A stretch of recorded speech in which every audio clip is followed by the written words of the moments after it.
It's Pride Month 2022. I titled this "I Didn't Choose to Be What I Am." And it's not a bad thing, it's probably better in fact.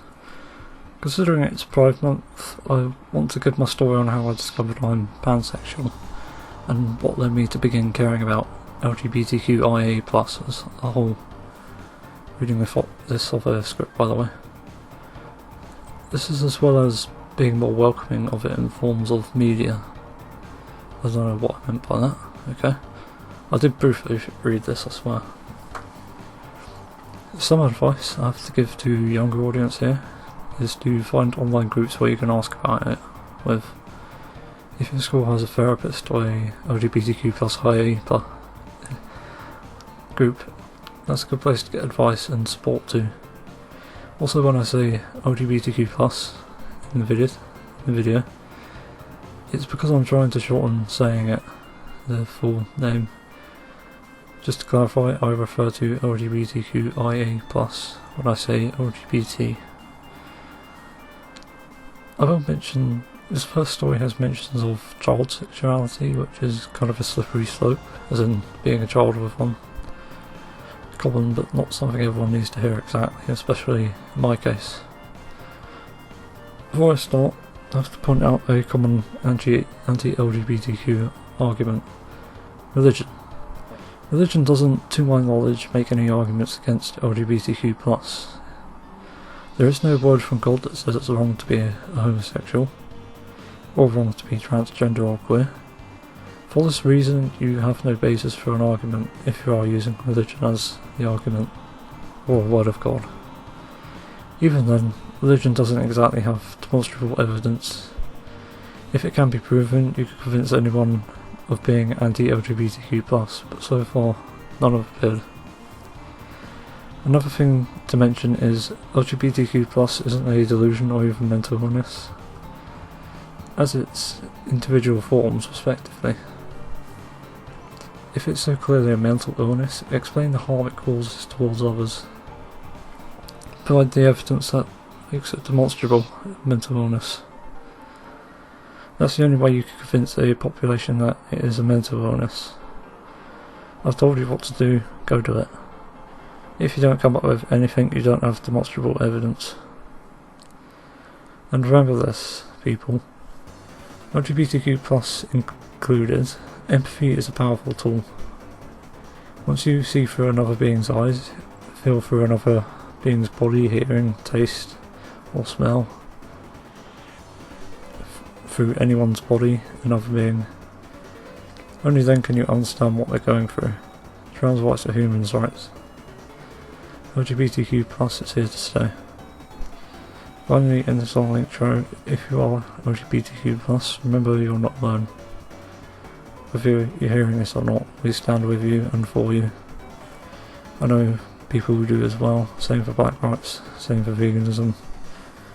Like, you're not alone on anything. As a child, I grew up being on the autism spectrum, discovering I had hypersensitivity with my genitals. I'm of the male sex, 25 years old now. I identify as non-binary with the pronouns relating to my sex because it's just easier that way, less stressful. The pronouns are he/him. As a child, I was confused about my sexuality. My father divorced from my mother, who I luckily got to see every other day. But he's a Christian homophobe. He said things to me like, it's wrong for guys to be into guys, and went as far as to confiscate a laptop from a family member when they made a lesbian couple in the old Sims games. Being fascinated with my genitals, I was actually pretty sexually active from a young age, though not properly.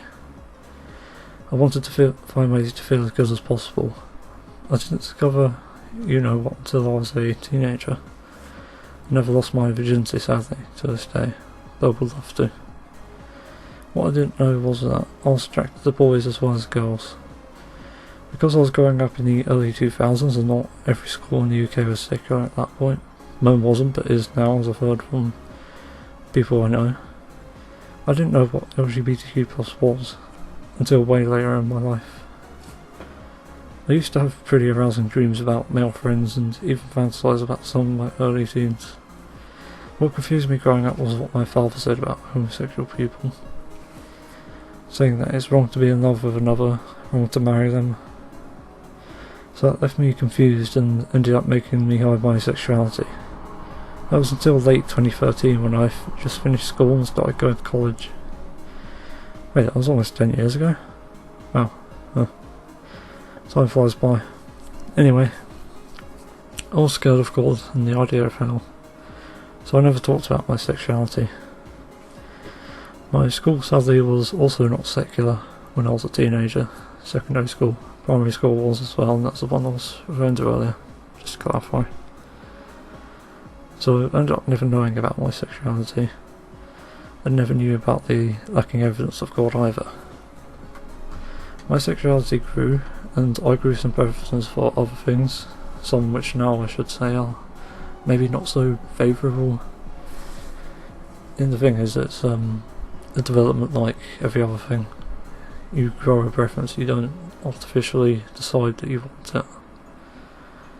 What not a lot of people know about sexuality though is, which is important to mention, is there are often developments. They become a part of you and not something external like a fact or opinion. Because of that, this means you could never truly convert someone from, say, gay to heterosexual. Around the time I was in college, I discovered my sexuality. I thought I was bisexual. Whenever I saw guys and, watched the NSFW stuff, I was always fascinated with the genitals. To an extent, the body. Sex is just such an interesting thing for me. I was 16 years old when I discovered that, and truly understood when I was about 21 years old. I came out as bisexual to my mother, who was pretty happy to hear, but I said it over a message to my father, because I ran away from home at that point, his home. My father, on the other hand, still Christian, sent a confusing message, and I quote, "That's okay, you're still my son."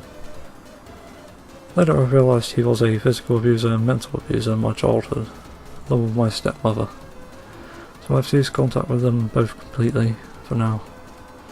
And they do stupid things that put others in danger, so I don't want to know them, or their replacements for me and my sinner sister. This leads me to the year 2020, when I was exploring more of the LGBTQ plus sphere, to understand more about myself. Which is where I discovered the psychological development side of it, as well as those sexual preferences considered harmful. I later discovered I was in fact pansexual, because I didn't care who I was looking at or who I would be open to having a sexual relationship with. Pansexual means, according to Oxford Languages, not limited in sexual choice with regard to biological sex, gender or gender identity.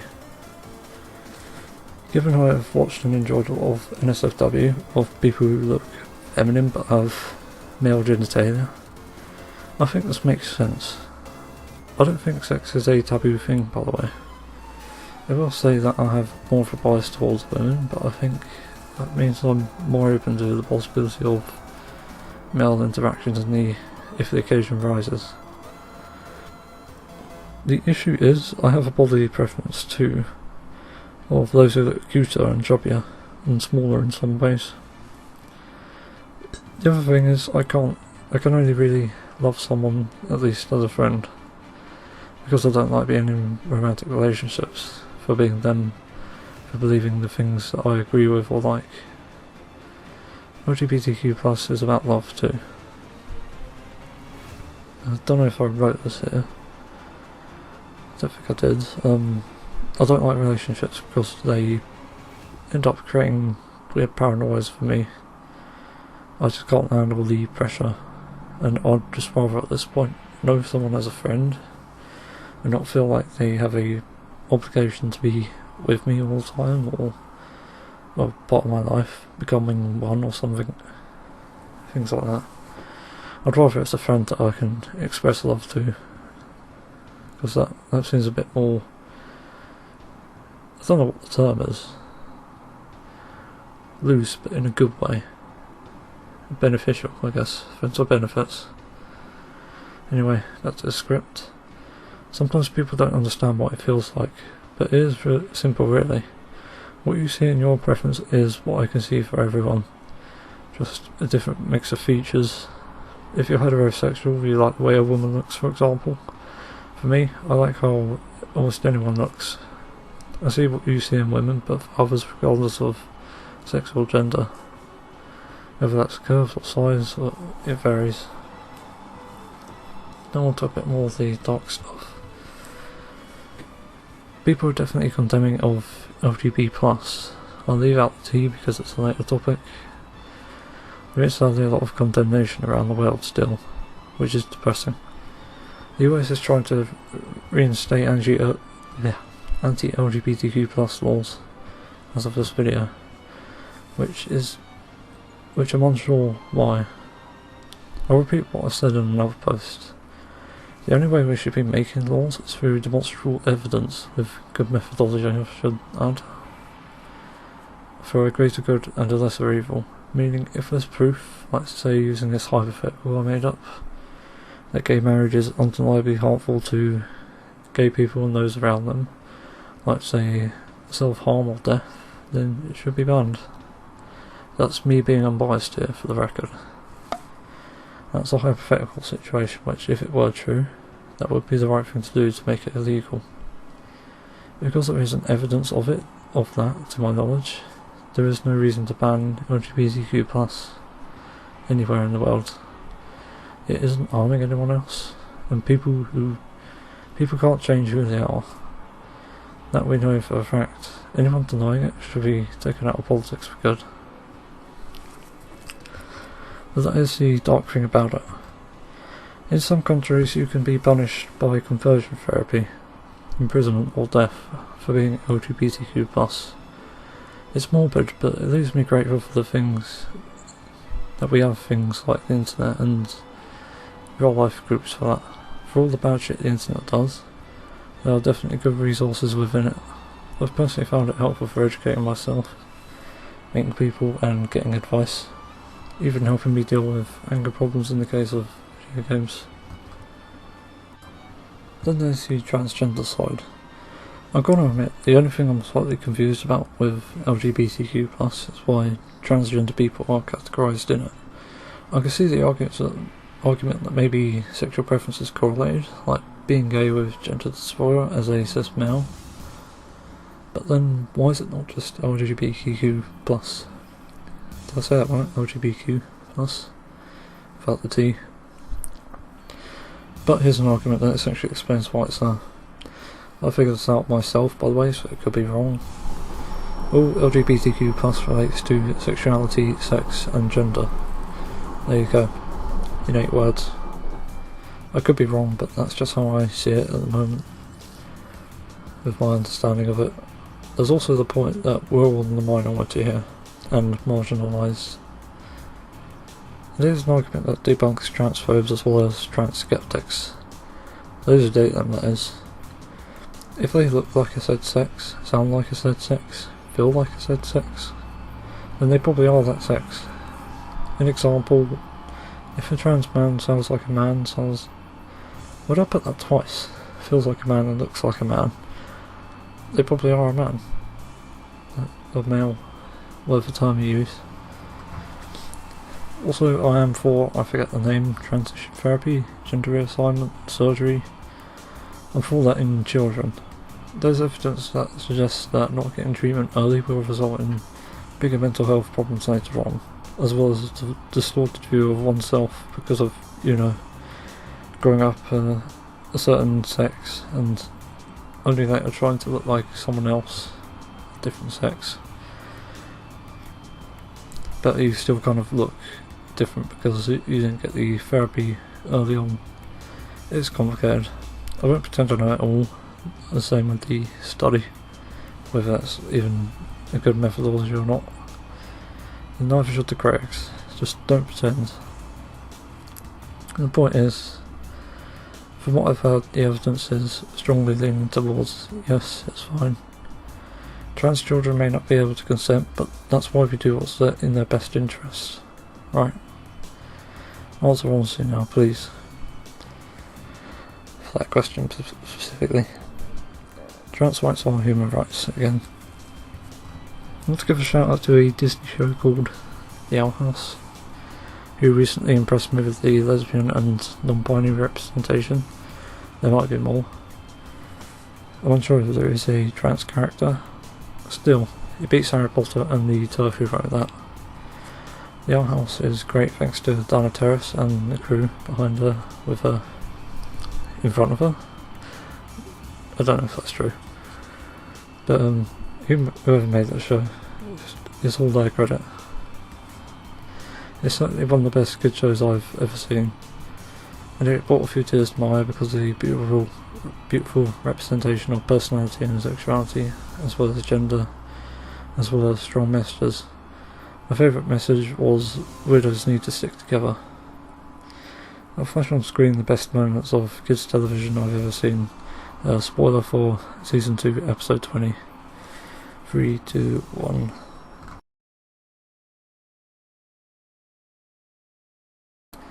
Anyway, why non-binary? I'm non-binary because I don't feel as though I lean more towards masculine or feminine. I feel like I have both and neither in various situations. Almost like a robot. Whether it's heavy metal music I enjoy a ton, or smooth jazz, maybe synthwave, or maybe even some pop music. I don't feel as though those are manly or womanly, but they are definitely both interests I have. As a result, I can't really say that my gender is male. My pronouns are he/him for convenience sake, because that's also my sex. And that's how people would see me anyway. And I still grow beards, just speaking off script here. I do shave every now and then. I don't like myself shaved, honestly. I look a bit weird. I prefer to look younger, but I can't do that with my face shape. But the thing about this topic is, I'm of the male sex, not the male gender. There's two very distinct differences there. The sex is something you can't choose, and the gender is something you can. Again, for the above reasons. I don't toughen up to look dominant or manly or whatever.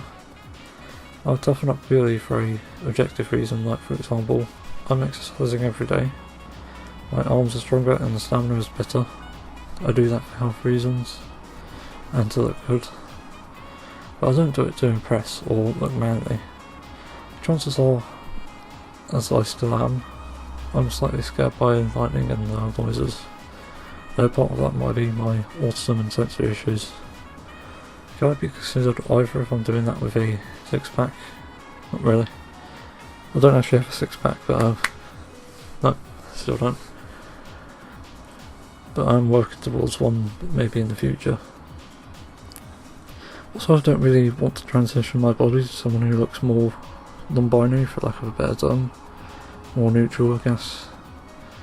The thing with this is, I don't have a strong enough desire to look like someone else, at least compared to someone with something serious like body or gender dysphoria. Finally, I want to talk about the LGBTQ+ representation, and also corporate scumbaggery. It is undeniable at this point that corporations will do anything to get people somehow buying their products, and even marketing them in ways that would appeal to people like us. LGBTQ+, that is. Recently, a game I enjoy called Tiny Tina's Wonderlands did a good job of representation there, with a male gay couple, finally, within the story. And the character customizations, including the they/them pronouns, is great. That's good, and I think they marketed it without mentioning those, to my knowledge anyway. And that is good. I think that's a good example of good representation because that isn't the focus there. What isn't good representation is when a corporation goes out of their way to wear the pride flag, or black rights flag, or whatever. Problem is, if you're the corporation doing that, you're probably not for it. You're probably not even standing with them. I know it may be the social media account managers who do that stuff, maybe even prompt it, but that probably requires an executive's approval. Executives who also may likely fund anti-LGBTQ+ things, and actually don't bother supporting the LGBTQ plus financially, because their idea is that the money from LGBTQ plus people that buy their games goes to the scummy anti-LGBTQ plus organisations. Could be wrong, but that's how I see it. The right way to represent LGBTQ plus without marketing it is basically surprising people who know what it is, and helping those who don't know and don't understand what it is.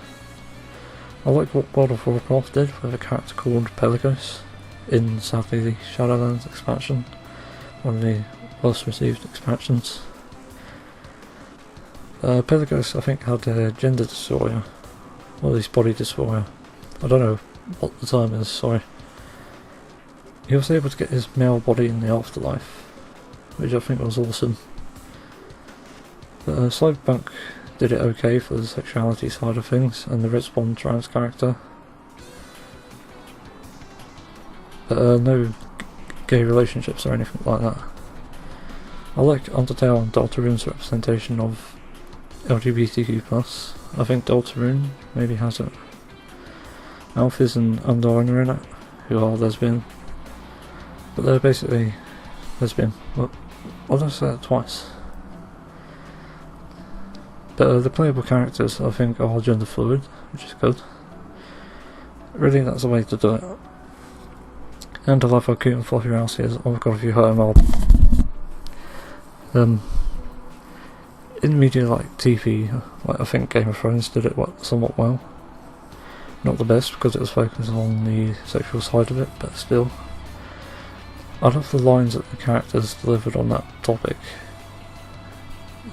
Something about... I don't differentiate between the sexes or something. I can't remember, it was all the way back in season 2 or 3 or something. Also, and oh god, The Office US did a terrible portrayal of it. But it's a good show, same with Simpsons to an extent. The point here is, don't buy into LGBTQ+ as a marketing gimmick.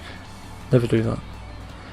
When LGBTQ+ appeals to you personally as a motive for buying a product, it's basically bait. It should only appeal to you when it's a demonstrably good product and delivers what it's supposed to. Cyberpunk didn't, but you get the point. Starting Demons Wonderlands was fun because it felt slightly different to the average Borderlands game. I also forgot that there's a engineer/mechanic lady who's in love with Athena in the pre-sequel, I think Borderlands and the Tales from Borderlands game that was made. Well, there was one anyway. I like those because it wasn't the primary focus. It was simply a game first and foremost. The same way a show like The Owl House is good because of its writing and not just the LGBTQ+ representation. I'll simplify it even more here in bullet points. Bullet point 1, product comes first. Point 2, representation comes after. That's it. Without the first, it then becomes clearbait and hopefully it doesn't sell. Because it shows that it's not focused on being a product first. And whilst I want more representation for LGBTQ+ to be normalised, we can't let it happen at the cost of a product's quality, sadly. I have to throw in here one more thing about the dark side, and click away if you... well, trigger warning, paedophilia, child abuse maybe. But I have to throw it in here. LGBTQ+ only refers to the gender and sex preferences. The reason why paedophiles or any paraphilia for that reason can't be a part of it, even though it is marginalised, sadly, is because it's immoral to act on it. Whereas LGBTQ+, it's perfectly fine to act on desires regarding those preferences. I've lost what I was reading. From what I understand though, people are attracted to the child of what? No, body of a child as far as I'm aware. It's not so much the face or age that matters, it's just the body. But this is what I've heard, so it could be wrong. Anyway, about sums up the post/video. I didn't come out as pansexual by choice. I don't know how to describe it. I'm just wired this way, as are many. We can't change. It's important to be mindful of that factor because people really can't refute the fact that we can't change, and they'll be foolish to think we can. I personally believe LGBTQ plus is more than just sex, which people mislabel it as. There's apparently been right-wing political groups who correlate being gay with having paedophilic disorder, which is straight up false. Also, people who don't know what paedophilic disorder is. So as a result, they fail to make any rational conclusions and therefore forfeit any right to tell paedophiles what they can and cannot do because of the lack of understanding behind it. And actually maybe they support child abuse because they don't understand it. Not to mention the obvious tyranny that comes with how people would treat paedophiles and child abusers. Anyway, enough of that. Even though LGBTQ plus has sexuality in the names for some of it anyway, I can't just say I'm pan. I might as well say I'm a wok. The point is, it isn't just about sex, it's romance too. That's what I have to say. Keep riding the rainbow. I'm proud of who I am.